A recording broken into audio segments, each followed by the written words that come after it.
నమస్తే welcome to four sites TV.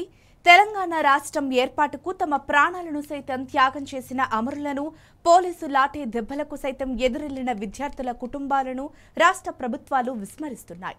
రాష్ట్ర అవతరణ దినోత్సవాన్ని పురస్కరించుకొని అమరవీరుల స్తూపాలకు నివాళులర్పిస్తున్నారే తప్ప పూర్తిగా వారి త్యాగాలను మరుస్తున్నారు. ఏది ఏమైనప్పటికీ తెలంగాణ ఉద్యమంలో కీలక పాత్ర పోషించిన ఉద్యమకారుల కుటుంబాలను ప్రభుత్వం పట్టించుకోవాలని అంటున్న రాజకీయ విశ్లేషకులు డాక్టర్ శేషుతో మా ప్రతినిధి సుధాకర్ ఫేస్ టు ఫేస్. నమస్తే, welcome to four sites TV. Telangana రాష్ట్ర ప్రభుత్వం దశాబ్ది ఉత్సవాలను జోరుగా కొనసాగిస్తుంది. ఈ నేపథ్యంలో అమరవీర స్తూపాల దగ్గరికి వచ్చేసి అధికారులు కానీ ప్రజాప్రతినిధులు కానీ పూలమాలలు వేసి నివాళులర్పిస్తున్నారు. కానీ ఆ కుటుంబ సభ్యులు కానీ ఆ ఉద్యమంలో ఎంతమంది భాగస్వామ్యారో వాళ్ళ మాత్రం పట్టించుకున్న దాఖలు లేవు. మనతోటి డాక్టర్ శేష్ గారు ఉన్నారు. వాళ్ళు అడిగే ప్రయత్నం చేద్దాం. తెలంగాణ ఉద్యమంలో కీలక పాత్ర పోషించిన వారిని ఎందుకు పట్టించుకోవట్లేదు ఈ రాష్ట్ర ప్రభుత్వాలు? అన్న నమస్తే. గత ప్రభుత్వం కానీ ఈ ప్రభుత్వం కానీ దశాబ్ది ఉత్సవాల పేరిట ఎన్నో కార్యక్రమాలు చేపడుతున్నారు. కానీ ఈ ఉద్యమంలో ఎంతోమంది అసలు భాషారు, ఎంతోమంది ప్రాణాలు దిగా చేశారు, ఎంతోమంది అర్థపెడుతున్నారు. కానీ అమరవీరులను స్మరిస్తున్న ఈ ప్రభుత్వాలు ఆ ఉద్యమంలో పాల్గొన్న మరికొంతమందిని వెలిస్తుంది. ఎందుకంటే అసలు తెలంగాణ రాష్ట్రము ఏర్పాటయ్యి 10 వసంతాలు పూర్తి చేసుకొని 11వ వసంతంలోకి అడుగుపెడుతున్నాము. తెలంగాణ రాష్ట్రము ప్రజల ఆకాంక్ష, తెలంగాణ రాష్ట్రము ప్రజల త్యాగము, తెలంగాణ రాష్ట్రము ప్రజల పోరాట ఫలితంగా ఏర్పాటైంది, త్యాగాల ఫలితంగా ఏర్పాటైంది, ఆకాంక్షల మేరకు తెలంగాణ రాష్ట్రం ఏర్పాటైంది. తెలంగాణ 1969 ఉద్యమంలో 369 మంది ప్రభుత్వ పోలీసు తూటాలకు ఎదురు నిలబడి ప్రాణాలు అర్పించి తెలంగాణ రాష్ట్రాన్ని సాధించడానికి మొదటి మెట్టు వేశారు. మలిదశ ఉద్యమంలో 1200 మంది తమ ప్రాణాలను తెలంగాణ ప్రత్యేక రాష్ట్రం కోసం తృణప్రాయంగా బలిదానం చేసుకున్నారు, త్యాగం చేశారు. అప్పుడు 369 మంది తమ ప్రాణాలను బలిపెడితే 1200 మంది తెలంగాణ రాష్ట్రం కోసం త్యాగాలు చేశారనేటటువంటి చరిత్ర మనకి చెప్తున్నటువంటి సాక్ష్యం. తెలంగాణ అమరుల త్యాగాలను గుర్తించే సోనియా గాంధీ తెలంగాణ రాష్ట్రం ఇచ్చింది అని ఎన్నోసార్లు మనం చెప్పుకున్నటువంటి సందర్భం.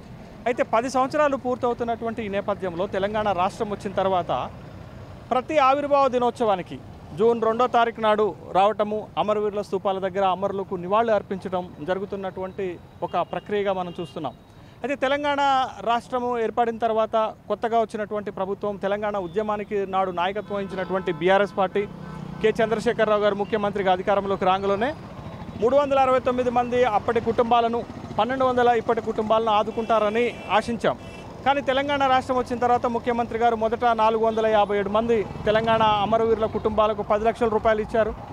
అర్హత ఉన్నటువంటి వాళ్ళకు ఉద్యోగాలు ఇచ్చారు. తర్వాత మరికొంతమందికి ఇచ్చారు. అంటే మొత్తం ఒక 1200 మంది తమ ప్రాణాలను అర్పిస్తే 600 మంది వరకు మాత్రమే తెలంగాణ ప్రభుత్వం ఆ కుటుంబాలకు సహాయం చేసినట్టుగా, 10 లక్షల రూపాయలు ఇచ్చినట్టుగా, ఒక ఉద్యోగం ఇచ్చినట్టుగా తెలుస్తుంది. మరి వాట్ అబౌట్ అదర్స్?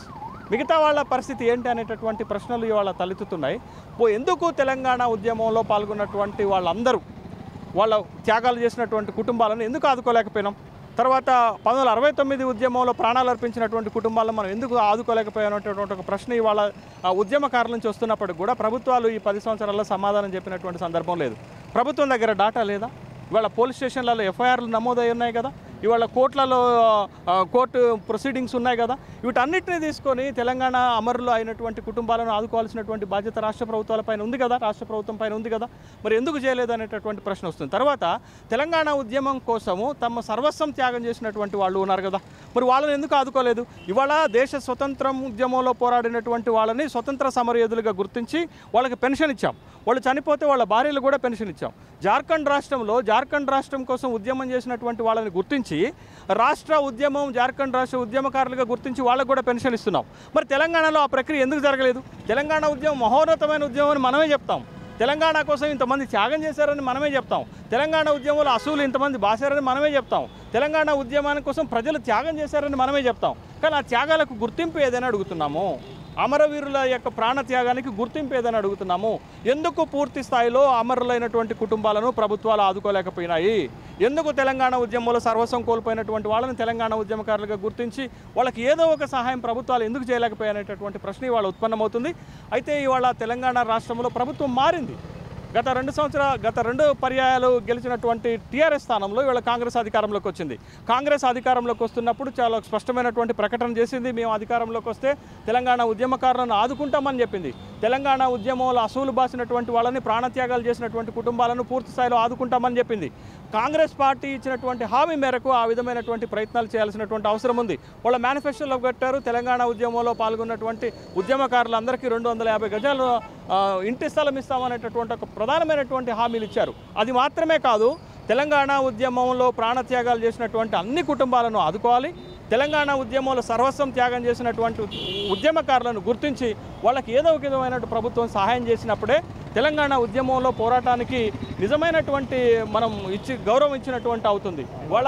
ఇవాళ ఉద్యమంలో ప్రాణాలు అర్పించినటువంటి వాళ్ళందరి కుటుంబాలను ఆదుకోవాలి, తెలంగాణ ఉద్యమంలో సర్వస్వం త్యాగం చేసినటువంటి వ్యక్తులను కూడా ప్రభుత్వం ఏదో ఒక విధంగా సహాయం చేయాలి, ఆదుకోవాల్సినటువంటి బాధ్యత ఉంది. అప్పుడే తెలంగాణ రాష్ట్రాన్ని సిద్ధించిన దానికి గౌరవం ఉంటుంది, తెలంగాణ కోసం త్యాగం చేసినటువంటి వాళ్ళకి సమున్నతమైనటువంటి గౌరవం ఇచ్చినట్లు అవుతుంది. కాబట్టి కొత్త ప్రభుత్వమైనా తన హామీ ఇచ్చిన మేరకు ఆ విధంగా ప్రయత్నం చేయాలి.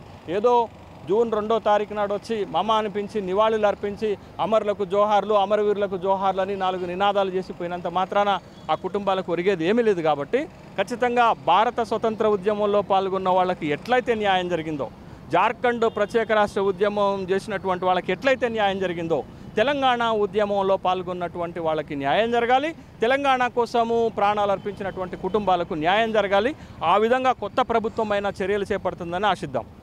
ఇంకోటి, గత ప్రభుత్వ హయాంలో కూడా ఇదే చేశారు, అంటే అందరికి న్యాయం చేస్తానని చెప్పారు, చేయలేదు. ఇప్పుడు కాంగ్రెస్ ప్రభుత్వం వచ్చింది, కాంగ్రెస్ ప్రభుత్వం వచ్చి దశాబ్ది ఉత్సవాల పేరిట వీలు చేస్తున్నారు, బీఆర్ఎస్ ప్రభుత్వం వచ్చేసి ముగింపు పట్ట చేస్తున్నారు. అంటే ఈ రెండు, అంటే ఆ ప్రభుత్వం ఉన్నప్పుడు ఈ ప్రభుత్వం మీద కాంట్రాక్ట్ చేయడము, ఈ ప్రభుత్వం ఆ ప్రభుత్వం మీద కాంట్రాక్ట్, అంటే ఈ రెండు జరుగుతుంది. దీన్ని ఏ విధంగా చూసుకోవచ్చు? రాజకీయాల కోసము తెలంగాణ ఆవిర్భావ దినోత్సవాన్ని కూడా పార్టీ వ్యవహారంగా చూడటం అనేటటువంటి చర్య చాలా హీనమైనటువంటి చర్యగానే భావించాలా.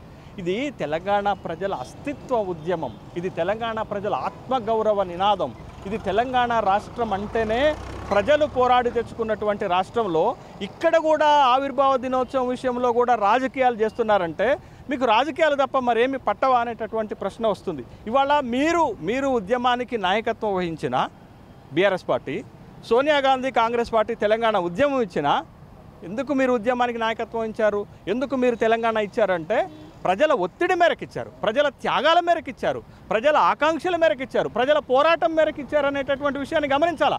ఇవాళ ప్రపంచంలో అనేక ప్రజా పోరాటాలు ప్రభుత్వాల మెడలు వంచారు, వాళ్ళ తెలంగాణ పోరాటంలో కూడా ప్రజలు ప్రభుత్వాల మెడలు వంచి తెచ్చుకున్నటువంటిదే ఇది.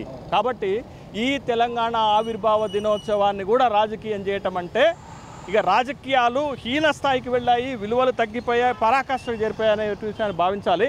దయచేసి నేను కాంగ్రెస్ పార్టీకైనా బీఆర్ఎస్ పార్టీకైనా మరే పార్టీకైనా నేను చేసే విజ్ఞప్తి ఏంటంటే, రాజకీయాలు చేయడానికి ఎన్నికలు ఉన్నాయి, రాజకీయాలు చేయడానికి మరొక రోజు ఉంది, రాజకీయాలు చేయడానికి మరొక కాలం ఉంది. కానీ జూన్ 2 ఒక పవిత్రమైనటువంటి దినంగా మనం చూడాలి. ఇది అమరుల త్యాగ ఫలంగా వచ్చింది, ఇవాళ తెలంగాణ ప్రజల పోరాట ఫలంగా వచ్చింది. కాబట్టి ఈ విషయంలోనైనా రాజకీయాలకు తావు లేకుండా తెలంగాణ ప్రజలందరూ, తెలంగాణలో ఉన్న పార్టీలందరూ ఏకతాటిగా మనం ఈ సంబరాన్ని చేసుకోవాల్సినటువంటి అవసరం ఉంది. తెలంగాణ జనని జయకేతనం ఎగరవేసిన రోజు, ఇలా అమరులను ఘనంగా మనం స్మరించుకోవాల్సినటువంటి రోజు. ఈ రోజును కూడా మనం రాజకీయాలకు వాడుకుంటున్నామంటే అంతకంటే సిగ్గుమాలిన పని ఇంకొకటి లేదు. కాబట్టి పార్టీలు ఈ జూన్ 2నైనా రాజకీయాలకు వాడుకోకుండా ఉంటే మంచిది. అది మనం అమరులకు ఇచ్చేటటువంటి సంపూర్ణమైనటువంటి నివాళి, అది ఉద్యమకారులకు మనం ఇచ్చేటటువంటి సమున్నతమైనటువంటి గౌరవం. కాబట్టి పార్టీలకు నేను చేసే విజ్ఞప్తి, జూన్ 2ని రాజకీయాలకు వాడుకోకండి, రాజకీయం చేయకండి. ఇది తెలంగాణ పౌరుషానికి, తెలంగాణ పోరాటానికి, ఇవాళ ఒక ఆత్మాభిమానానికి గుర్తింపు జరిగినటువంటి రోజు. కాబట్టి జూన్ 2వ తారీఖు తెలంగాణలో ఉన్న 4 కోట్ల మంది ఆత్మగౌరవ బావుట ఎగరవేసిన రోజు. కాబట్టి ఇది రాజకీయాలకు వాడుకోవటం ఏ పార్టీకి మంచిది కాదనేటటువంటి అభిప్రాయాన్ని వ్యక్తం చేస్తున్నాను. ఏదేమైనా ఎంతోమంది విద్యార్థులు అమరవీరుల త్యాగమే జూన్ 2 అమరావతి దినోత్సవం. ఇటువంటి దాన్ని రాజకీయ పార్టీలు వాళ్ళ వత్తాసు పలకుండా అమరవీరుల కుటుంబాలకు, ఆ ఉద్యమంలో పాల్గొన్న వాళ్ళకి ప్రతి ఒక్కరు న్యాయం చేయాలని చెప్పడం జరుగుతుంది. కెమెరామెన్ బాల్తో సుధాకర్, ఫోర్సెస్ టీవీ, వరంగల్.